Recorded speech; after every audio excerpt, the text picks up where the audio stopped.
start that engine, and I'll marry you." The words dripped with venom as Ava, a Wall Street titan, sneered at the grease-covered single father.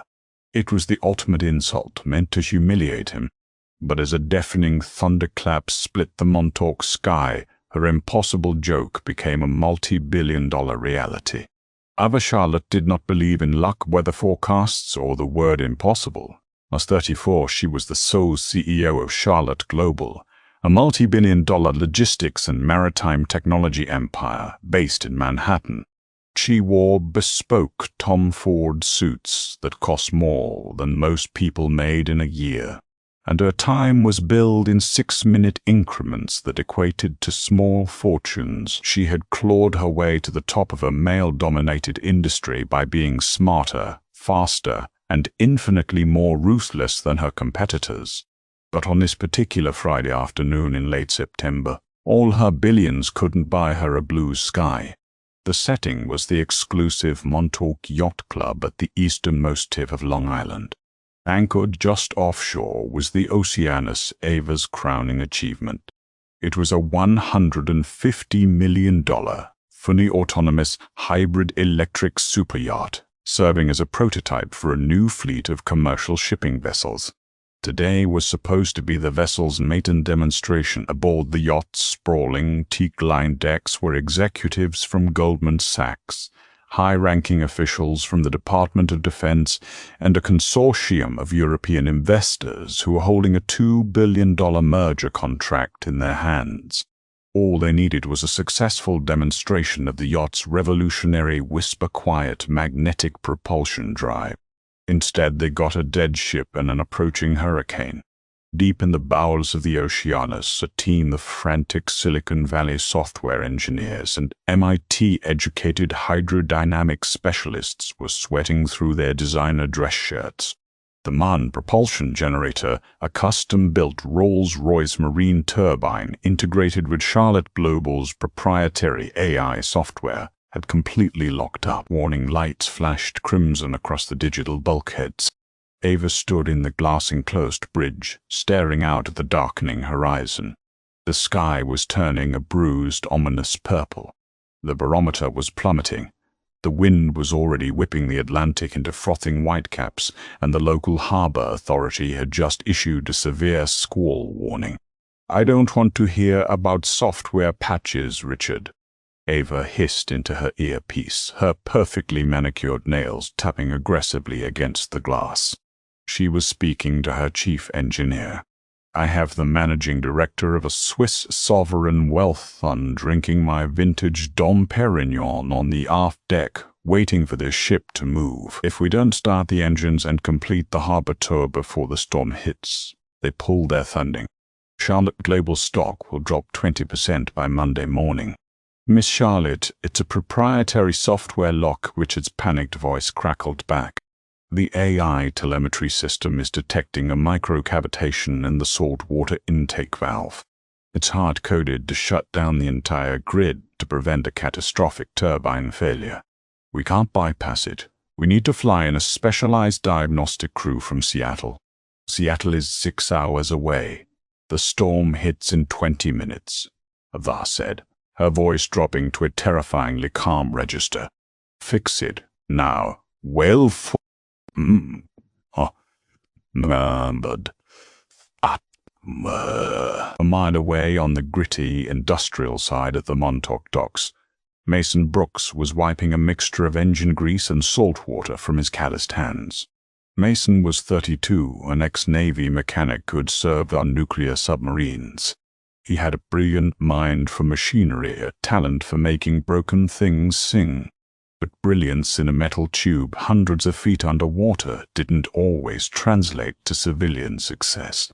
Life had taken a brutal turn for Mason 3 years ago when his wife passed away, leaving him to raise their daughter, Chloe, entirely alone. Chloe, now 7, was his entire world.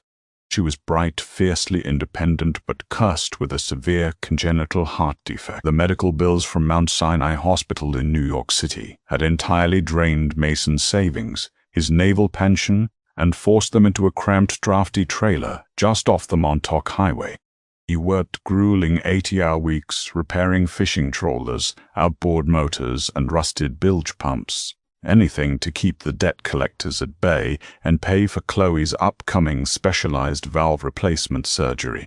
Mason was packing up his battered red Snap-on toolbox when Thomas, the weathered, red-faced local dockmaster, ran down the wooden pier, gasping for breath. "RT, I need you right now," Thomas yelled over the rising howl of the wind. "I'm off the clock, Tom," Mason said, sipping his heavy canvas Carhartt jacket. "Storm's coming in fast. I need to pick Chloe up from Mrs. Gable's house before the roads flood." I know, but this is an emergency," Thomas pleaded, grabbing Mason's arm. "You see that massive black spaceship of a yacht out in the harbor? The Oceanus? They're dead in the water. The harbor patrol is threatening to fine them millions if they don't move it to the deep water breakwater before the squall hits. Their fancy engineers can't figure it out. The captain radioed me begging for anyone who knows marine engines. That's a multi-million-dollar hybrid system, Tom." "I fix diesel engines on crab boats," Mason replied, shaking his head. "They need a software tech, not a wrench monkey." "Artie, listen to me," Thomas said, his eyes wide. "They are desperate. I told them I knew a guy who kept nuclear subs running in the dark. They authorized me to offer an emergency consultant fee. $2,000 just to step on the boat and look at it." Mason froze. $2,000. That was exactly the shortfall he needed for Chloe's pre-op deposit by the end of the week.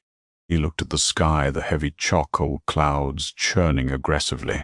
He thought of his daughter's pale face, the way she struggled to catch her breath after walking up a single flight of stairs.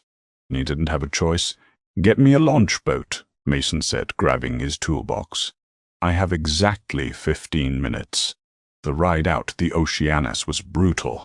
The small harbor patrol skiff violently slammed against the rising 3-foot swells.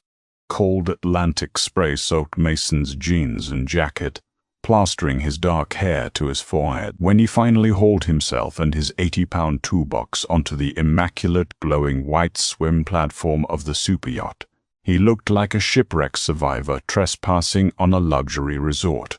2 heavily armed private security guards in black suits immediately stepped forward to intercept him, their hands hovering over their radios. "Stand down," a sharp, authoritative voice rang out. Ava Charlotte strode onto the aft deck, flanked by her frantic chief engineer, Richard.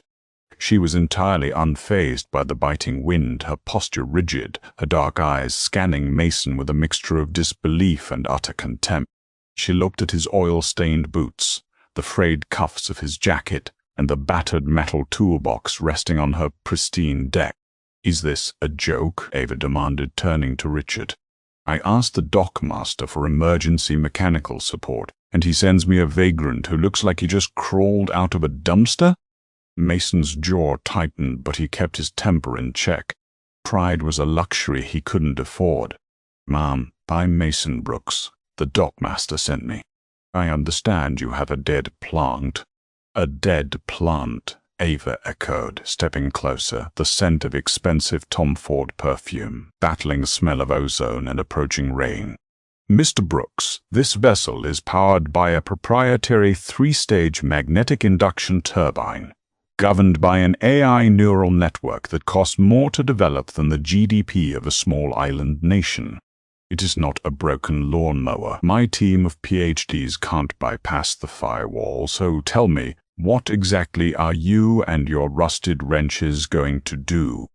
"With all due respect, Miss Charlotte," Mason said, locking eyes with her, "PhDs know how things are supposed to work in a sterile lab. I know why they fail in the ocean. Show me the engine room.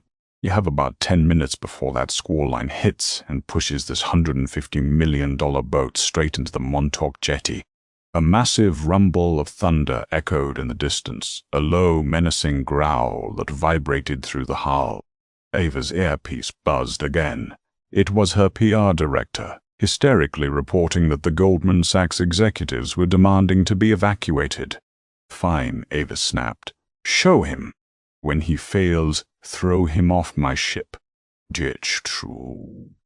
Mason followed Richard down a spiral glass staircase into the immaculate engine room.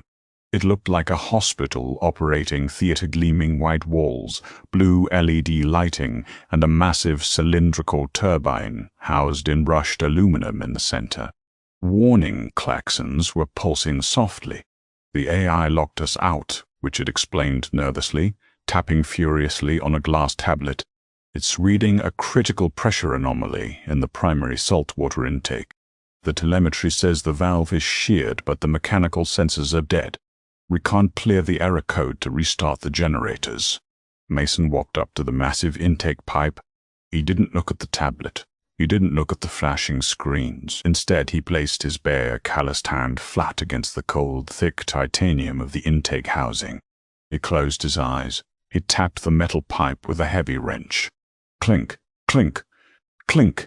Thud. He moved 3 feet down. Clink, clink, ping. "You have a vapor lock," Mason said quietly, opening his eyes. The storm drop in barometric pressure combined with the cold water currents hitting the warm intake created an air pocket. "The valve isn't sheared. It's vacuum sealed shut. Your AI thinks the valve is broken because the electronic actuator doesn't have the torque to push through the vacuum." "That's impossible," Richard scoffed. "The AI would have diagnosed a vapor lock." "The AI doesn't know what the ocean feels like," Mason countered. He reached into his toolbox and pulled out a massive 2-foot-long steel breaker bar and a heavy ball-peen hammer. Suddenly, the engine room doors hissed open. Ava stormed in, followed by 2 of her wealthiest investors. She had come down to officially pull the plug on the demonstration and attempt to save face. "Stop what you're doing," Ava yelled, seeing Mason raising the heavy hammer toward her pristine engine. "Are you out of your mind? You're going to destroy a $2 million turbine housing." "I am going to unstick your valve, Miss Charlotte," Mason said, not lowering the hammer. "When the metal rings, Richard needs to manually hit the emergency ignition override. The vacuum will break, the water will rush in, and the sensors will clear." "Security, get him out of here," Ava ordered. Mason stood his ground, looking directly at the Billionaire CEO. "If you throw me out, you lose this ship to the jetty in 8 minutes. Your investors walk. Your stock tanks. I know exactly what I'm doing." Ava stared at him, her chest heaving. The sheer audacity of this man infuriated her. He was a nobody, a dirt-poor mechanic standing in the heart of her empire, telling her she was wrong. "You want to play the hero, Mr. Brooks," Ava sneered, her voice dripping with venom, fully aware of the investors watching her every move. "What is your consulting fee? What did the dockmaster promise you?" $1,000? 2,000, Mason said evenly. "But since I'm saving your $2 billion merger, my price just went up. I want $50,000 transferred to my account immediately upon engine start."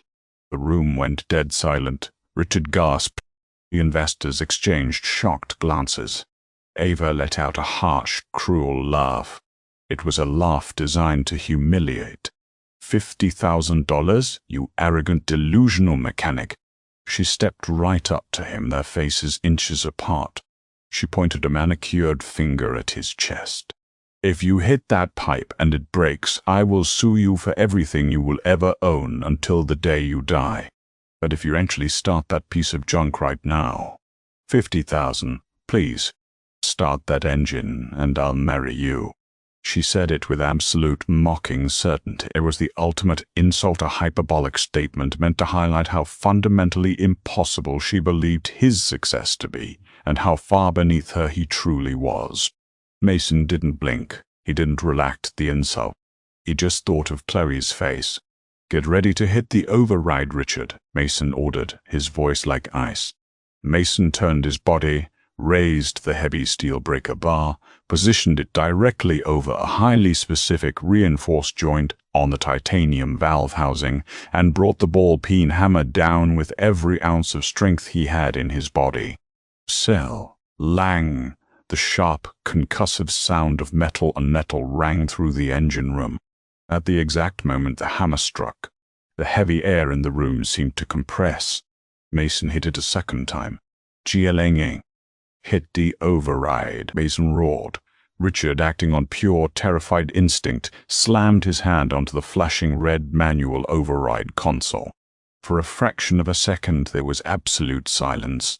Then the sky outside tore open. A monstrous, deafening roar of thunder shook the entire yacht violently, rattling the teeth of everyone in the engine room.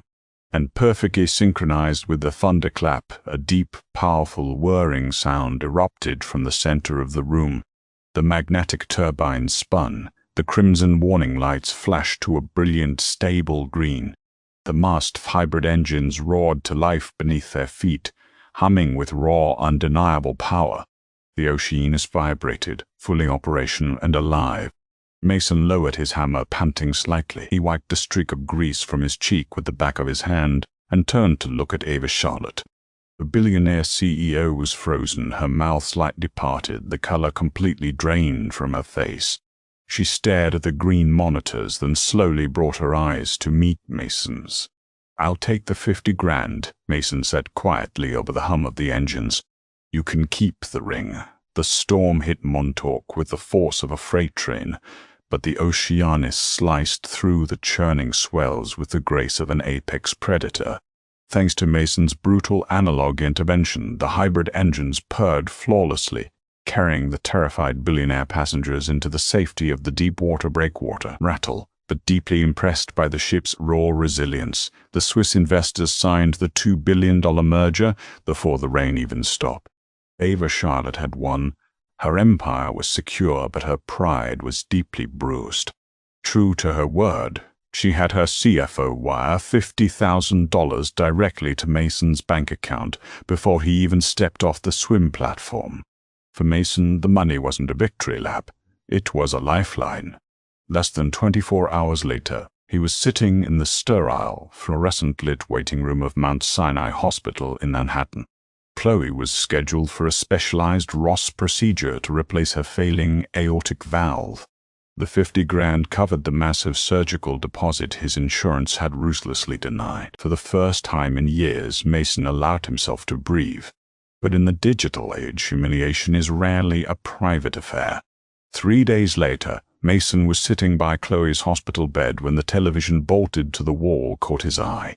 A prominent financial news anchor on Bloomberg television was trying to suppress a smirk. Behind her, a massive digital graphic displayed a blurry, vertical cell phone video. "A public relations nightmare for Charlotte Global," the anchor announced.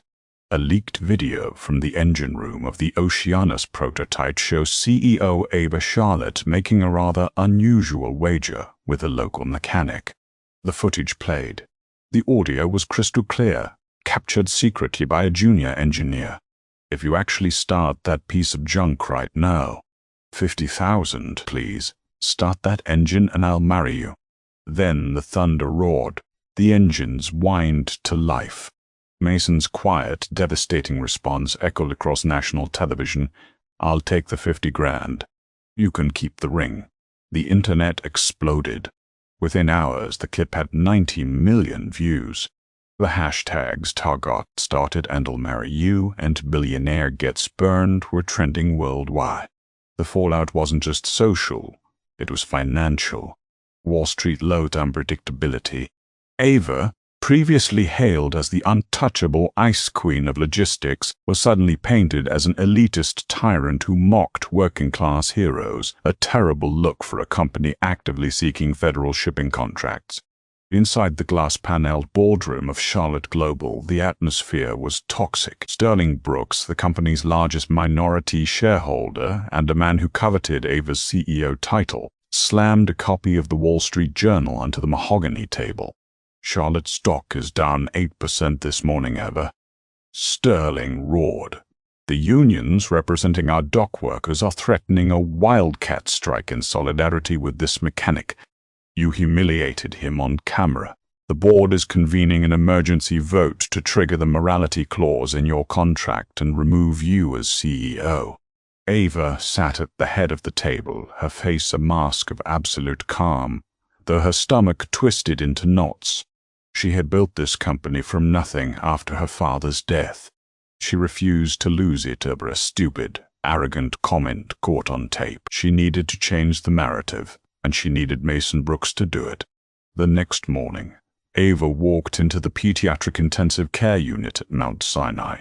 Stripped of her usual power suits, she wore an understated cashmere sweater. She found Mason in the cafeteria drinking from a paper cup, his eyes red from sheer exhaustion. He looked up, his expression hardening instantly. "Whatever you're selling, Miss Charlotte, I'm not buying," Mason said, standing up. "We're done." Mr. Brooks, please," Ava said, her tone entirely stripped of its usual commanding edge. "I am here to offer you a business proposition. I assume you've seen the news." "I've been a little busy," Mason said sharply. "My daughter's body is currently rejecting the donor tissue from her valve replacement. Her heart is failing. They're talking about putting her on an ACMO machine by tonight." The reality of his words struck Ava like a physical blow. The PR crisis suddenly felt obscenely trivial. I had no idea. "I'm deeply sorry. Save it." "What do you want?" Ava took a steadying breath. "My board is forcing me out. The public hates me. My PR team has drafted a narrative. We announced that the video was taken out of context. We announced that we had a connection. And that in an act of profound, unconventional romance I am honoring my wager." Mason stared at her, bewildered. "You want us to pretend to get married?" "Not pretend.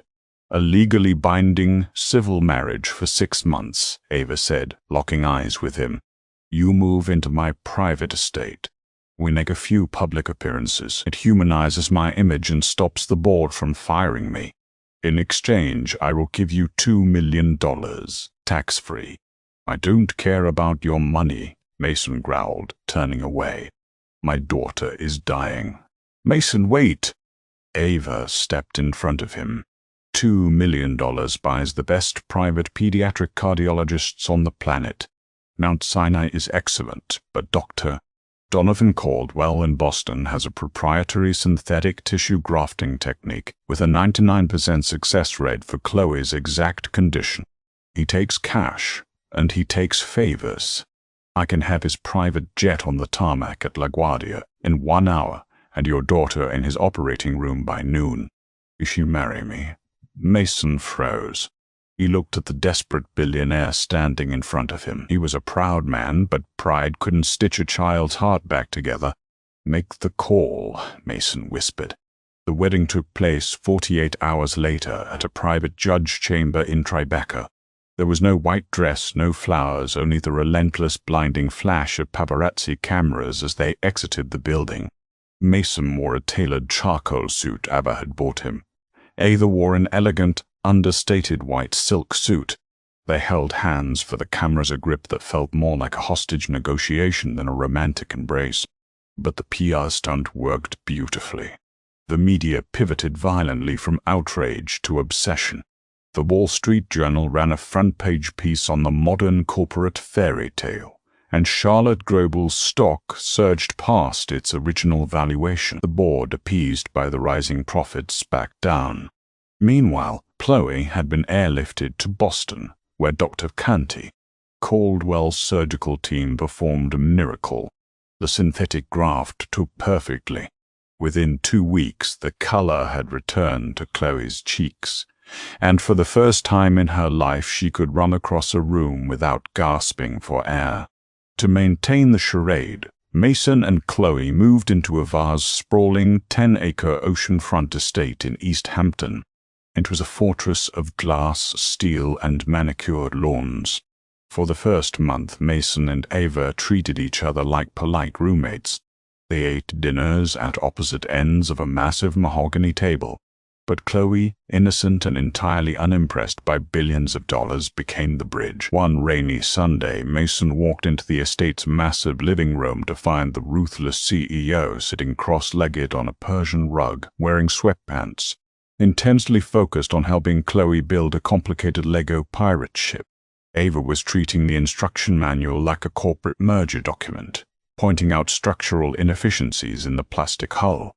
Mason leaned against the doorframe, a genuine smile breaking across his face. He watched as Ava laughed, a real, unfiltered sound, when Chloe placed a pirate captain on the ship's mast. In that moment, Mason saw the woman beneath the armor. He saw the lonely, fiercely protective person who had been forced to harden herself against a world of corporate sharks.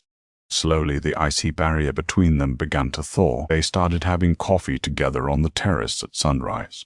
Mason told her about his time on the submarines, the terrifying thrill of navigating the deep ocean.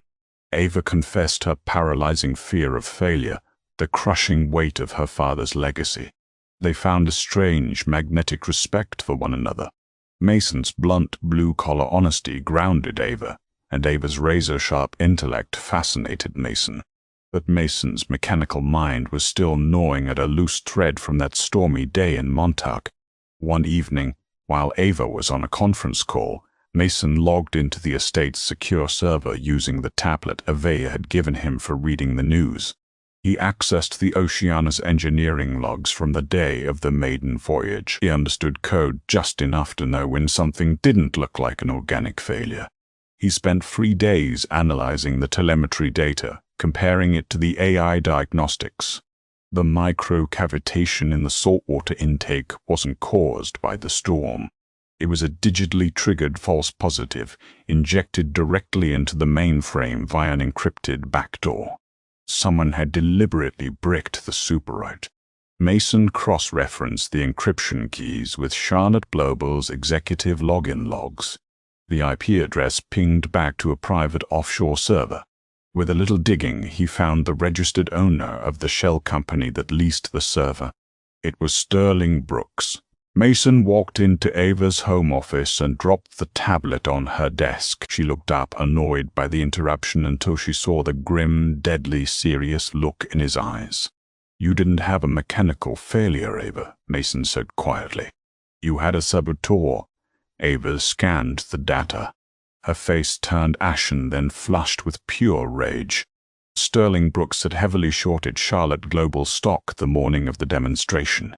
He had planted a remote virus in the proprietary software, fully intending for the Oceanus to fail, the Swiss merger to collapse, and the stock to tank, allowing him to buy a controlling interest for pennies on the dollar and oust Ava. "He almost destroyed my company," Ava whispered, her hands trembling with anger. "He almost stranded us in a hurricane to make a profit." "He underestimated 2 things," Mason said, stepping closer to her, "a rusty ball-peen hammer and you." Armed with Mason's forensic data, Ava didn't just fire Sterling Brooks, she annihilated him. She handed the logs over to the SEC and the FBI. Sterling was arrested for corporate espionage, stock manipulation, and reckless endangerment. The scandal removed the final obstacle to Ava's absolute control of the company, solidifying her power and proving her resilience.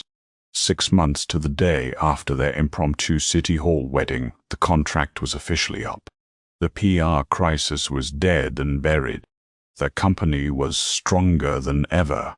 Mason packed his battered canvas duffel bag and Chloe's small pink suitcase. He walked out to the grand foyer of the Hamptons estate, where Ava was waiting. She was wearing a sharp black power suit, her armor firmly back in place, but her eyes betrayed a deep, uncharacteristic sorrow. "The agreed-upon $2 million has been cleared by the accountants."